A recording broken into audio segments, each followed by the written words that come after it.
திருச்சிற்றம்பலம். தென்னாடுடைய சிவனியை போற்றி, இந்நாட்டவருக்கும் விவா போற்றி. அனைவருக்கும் வணக்கம்.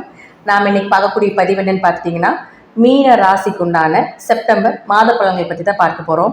மீன ராசிக்குள்ளேயே ராகு. ஒரு பாசிட்டிவாக சொன்னால் வளர்ச்சி, ஒரு விஷயங்கள் ஜெயமாகிறது, தைரியமாக போராடுறது, வெளிநாடு வெளியூர் பயணங்கள், இதெல்லாமே ஒரு வளர்ச்சியை ப்ளஸ்ஸாக சொன்னாலும் மைனஸாக கணவன் மனைவிக்குள்ள கருத்து வேறுபாடுகள், மைண்டு கொஞ்சம் அஃபெக்ட் ஆகிறது, அதே போல் குழப்பங்கள் நிறைய வர்றது, தன்னை எல்லாரும் தப்பாக நினச்சிக்கிட்டாங்களோ அல்லது தப்பான ஒரு சூழ்நிலைகள் நம்ம சிக்கிட்டோமோ அப்படிங்கிற ஒரு சூழ்நிலைகளையும் இந்த ராகு ஏற்படுத்தி கொடுப்பார். இப்போ உங்கள் ராசிக்கு இயற்கையாகவே குருதா அதிபதி, அவர் வருட கிரகமாக ஆயிட்டார். அப்போ அவர் 3ல் இருக்கிற வரைக்கும் கொஞ்சம் முயற்சிகள் கைகூடும். ராகு ரிவர்ஸ் பார்வையாக உங்கள் ராசி அதிபதியை பார்க்கிறார். ராகுக்கு 2 பார்வைங்க, அதாவது 3ஆம் பார்வையாகவும் பார்ப்பார், 11ஆம் பார்வையாகவும் பார்ப்பார், அடுத்தது 7ஆம் பார்வையாகவும் பார்ப்பார். பொதுவாக ரிவர்ஸில் சுத்தக்கூடிய கிரகமாக இருக்கிறதுனால இப்படி ரிவர்ஸில் பார்க்கும்பொழுது 11ஆம் பார்வையாக வரும். அப்போது உங்கள் ராசி அதிபதி ராகு பார்க்கும்பொழுது வளர்ச்சி, ஆனால் குழப்பம் உண்டு, அதில் மாற்றம் கிடையாது. எதை செய்தாலும் டக்கு டக்குன்னு எல்லாம் அமைஞ்சு வரும். வெளிநாடு வெளியூர் பயணங்கள் இதெல்லாமே சூப்பர் சக்ஸஸ். ஆனால் ஸ்பிரிச்சுவலாகவும் மைண்ட் ரீதியாகவும் உறவுகள் ரீதியாகவும் பாசமாக இருக்கக்கூடிய விஷயங்கள், உயிருள்ள பொருட்களுக்கு இந்த ராகுக்கு கேரண்டி கிடையாது. உயிரற்ற பொருட்களுக்கு வளர்ச்சி, உயிருள்ள பொருட்களுக்கு மனவேதனை அப்படிங்கிறத நம்ம எடுத்துக்கணும்.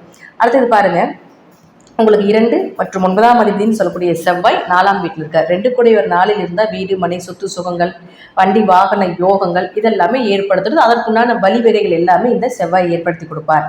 அப்போ அவரே உங்களுக்கு 9ஆம் அதிபதி ஆக்கி 4ஆம் வீட்டில் இருக்கிறதுனால தந்தை மூலமாக உதவிகள், உயர்கல்வி படிப்பதற்குண்டான வாய்ப்புகள், அதே போல் 9ஆம் இடம் அப்படிங்கிறது நல்ல குரு அமைவது, குருமார்களை தேடி போவது. 9 அப்படிங்கிறது ஏதாவது தந்தை சொத்துக்கள் கூட கிடைப்பதற்குண்டான வாய்ப்புகளும் இந்த மாதம் மூவ் பண்ணிங்கன்னா உங்களுக்கு சாதகமாக கிடைப்பதற்குண்டான வாய்ப்புகள் உண்டு. 2-4 தொடர்பு ஏற்பட்டுச்சுன்னா ஏதாவது நிலம் வாங்குறீங்க, விற்கிறீங்க, அதே போல் ஒரு பொருளை வீடு வண்டிகள் இதெல்லாமே விற்றுட்டு புதுசாக வாங்குறீங்க அப்படின்னா எதிர்பார்த்த லாபங்கள் கிடைக்கும் அப்படிங்கிறது தான் உண்மை. அடுத்தது 3 மற்றும் 8ஆம் அதிபதினு சொல்லக்கூடிய சுக்கிரன் 7ஆம் வீட்டில் 18ஆம் தேதி வரைக்கும் நீசமாகிறார்.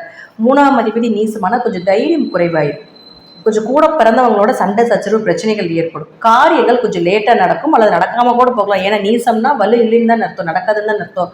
அப்போ அதெல்லாம் நடக்காமல் போகிறதுக்கு உண்டான வாய்ப்புகளும் ஏற்படுத்தி கொடுப்பார். அப்போ அவரே உங்களுக்கு 8ஆம் அதிபதியும் ஆகிறதுனால கொஞ்சம் வண்டி வாகனத்தில் போயிட்டு வரும்போது கொஞ்சம் கவனமாக இருக்கணும். அதே போல் சில கண்டங்களோ சில எட்டுங்கிறது அவமானம் தானே, அப்போ சில அவமானங்கள் நடப்பதற்குண்டான வாய்ப்பையும் ஏற்படுத்தி கொடுப்பார். இவர் கவலைப்பட வேண்டிய அவசியங்கள் கிடையாது. 18ஆம் தேதிக்கு மேலே தன்னுடைய சொந்த வீடான துலாம் வீட்டில் மூல திரிகோணத்தில் ஆட்சி பலம் பெற்று அமரும் பொழுது 18ஆம் தேதிக்கு மேலே காரிய ஜெயங்கள், கூட பிறந்தவங்களோட சண்டை சச்சரவெல்லாம் இருந்தால் அது விலகிறதுக்கு உண்டான வாய்ப்புகள், நினைத்த காரியங்கள் கைகூடி அதில் மிகப்பெரிய வெற்றியை கொடுப்பதற்குண்டான வாய்ப்புகள், அதீத தைரியங்கள் ஏற்படுறது, அதே போல் திடீர் அதிர்ஷ்டங்கள், திடீர் வருமானம், இது எல்லாமே உங்களுக்கு 18ஆம் தேதிக்கு மேலே நடக்கும் அப்படிங்கிறதுல மாற்றங்கள் இல்லை. அதற்கப்புறம் கண்டங்கள் கொஞ்சம் விலகிறதுக்குண்டான வாய்ப்புகள், நல்ல மருத்துவர் இதெல்லாமே 18ஆம் தேதிக்கு மேலே அமையும் அப்படிங்கிறத நம்ம எடுத்துக்கலாம். அடுத்தது மீனராசிக்கு 4 மற்றும் 7ஆம் அதிபதினு சொல்லக்கூடிய புதன் 6ஆம் வீட்டில் 23ஆம் தேதி வரைக்கும் மறைஞ்சிருக்கார். அப்போ 4 கூடையவரும் 7 கூடையவரும் மறைந்தால் கொஞ்சம் உங்களுடைய ஆரோக்கியத்தில் கவனமாக இருங்க. கணவன் மனைவிக்கு நிறைய கருத்து வேறுபாடுகள் வரும். இந்த காலகட்டங்களில் திருமணம் சார்ந்த விஷயத்தை பெரிய அளவுக்கு கையில் எடுக்க வேண்டாம்.